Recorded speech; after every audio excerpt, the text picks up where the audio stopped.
Inside the Deck is brought to you by CoolStuffInc.com, sellers of Magic the Gathering and many other card and board games. GatheringMagic.com, your #1 resource on Magic the Gathering, strategy, and culture.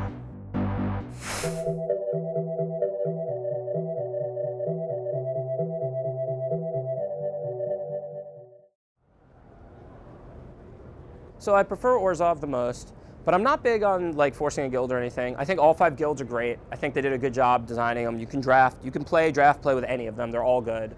I don't really like to end up with really bad decks in drafts. I'm more of a low variance drafter. I usually try and move into what's open, not like stick to my first picks and things like that. Orzhov is one of the deeper guilds. I feel like it can support 2 to 3 players at a draft table. I feel like Simic and Dimir are excellent, but they can only support 1 player at a draft table. If there's 2, your decks are going to be mediocre at best. If there's 3, you're going to have no deck, you know? So I will draft whatever's open. In the Pro Tour, I drafted 1 Simic, 1 Orzhov, but I favor Orzhov. Well, like I said, I mean, it's one of the deeper guilds. You get to play a lot of cheap cards that have extort. So if you draw a few too many land, you're just spending an extra mana to extorting them. And if you draw a few too few land, then you can keep playing your cards, you just can't extort them. So it's one of those decks that you can play like 17 land and a bunch of 2 and 3 and 4 mana cards, and almost every game you're going to get to play your cards and have a good game, good close game. And you know, if you draw a few too many land, you're still okay. If you draw a few, if you get stuck on 3 or 4, you're okay. You know, you get a lot of play out of the Orzhov deck. So I prefer the guild Boros over the other 4 by a large margin. The rest are kind of all in the second tier in my mind. I really was looking to draft Boros when I got here, and it takes kind of a big bomb in another guild to move me off that strategy. I think Boros uses its bad cards the best in some sense. Like, the bad cards in Boros are kind of weak creatures, but they all kind of help the strategy of attacking with 3 guys, of being aggressive. It doesn't really get the awkward draws that something like a Simic deck, even if it's really well drafted, really well built, you kind of have to draw your curve in the right order. You kind of want to draw your evolved guys first, your non-evolved guys second. You know, each guild has kind of its own weakness. Like, my problem with Gruul is that you can't switch gears. Blood Rush is always just about attacking. And if you need to be defensive, if you stumbled, if you mulliganed, you're kind of already dead because you can't actually play a defensive game. You can't try to play for a long game. None of your cards really work well on that axis. So, you know, I really prefer Boros because all the cards kind of synergize well, and you don't have the kind of specific glaring weakness that the other guilds have. They're all very balanced, but like Dimir I like that one too, just because of all the removal that you have access to. Not a lot of people like that. Grizzly Spectacle's pretty much got to be the best common for Orzhov and probably in the set. But I mean, everyone knows that. If there's something that I think is better that maybe other people are underrating or something, it's probably the next best commons for the Orzhov deck, which are probably Kingpin's Pet and Smite and Syndicate of Tithes. I mean, I don't know how to like really say like which of those is my common or whatever, but basically I want my Orzhov decks to be fleshed out with as many of Kingpin Pet's, Basilisk creature, I think it's called, the 1/2 bat with extort. A Syndicate of Tithes, that's the 2/2 for 2 extort, I think. I'm bad with names, I'm sorry. Smite and Grizzly Spectacle. Those 5 commons are like really ideal for the extort deck. You want as many of them as you can get. Things like Blood Rush, Cypher, and Extort, they're more like bonuses on cards.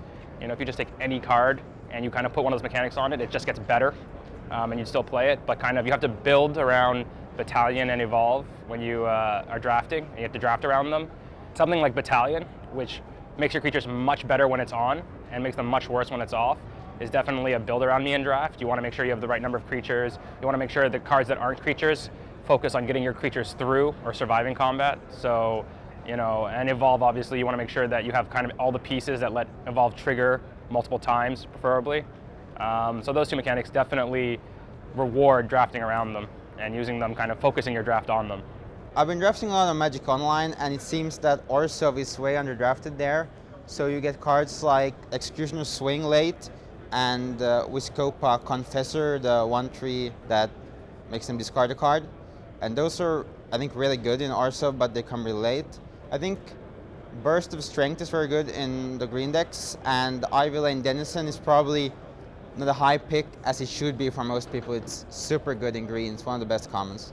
I would probably say like 2 things. One, take removal at a priority, because even if you have a bad draft, at least you can like have removal to like, you know, be in the game. The second thing is to not switch colors, but once you're in a guild, if you switch, your deck will just end up a mess.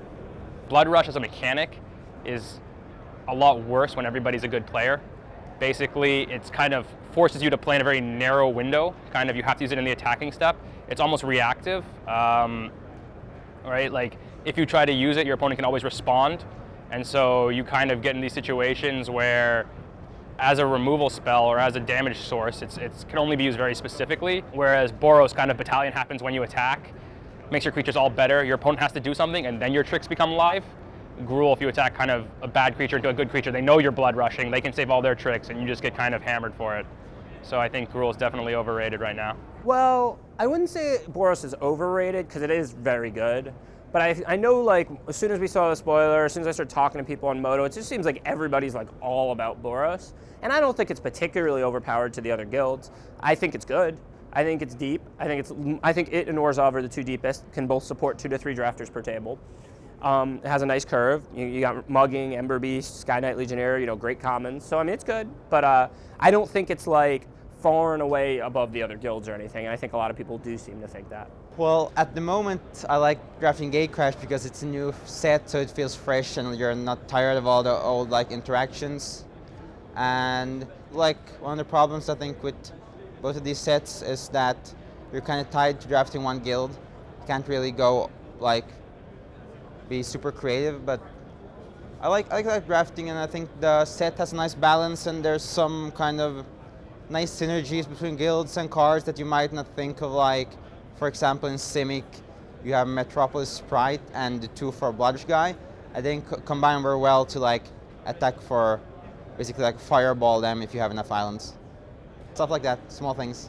I like that it's a little bit of a change of pace in terms of card evaluations. The format's very aggressive. Your curve is very, very important. 3 colors isn't as I guess viable. So it's kind of a switch up. If you've just kind of taken what you learned in RTR or taken what you learned in Innistrad, which are both kind of more kind of open, kind of good stuff formats, then wouldn't be as applicable here. This is a much more aggressive format. It's kind of flipped traditional card evaluations. I think this is basically as close to Zendikar as we've ever gotten in terms of where raw aggression kind of just changes card evaluations, gameplay situations, all of that. And it's really different from what most formats end up being like.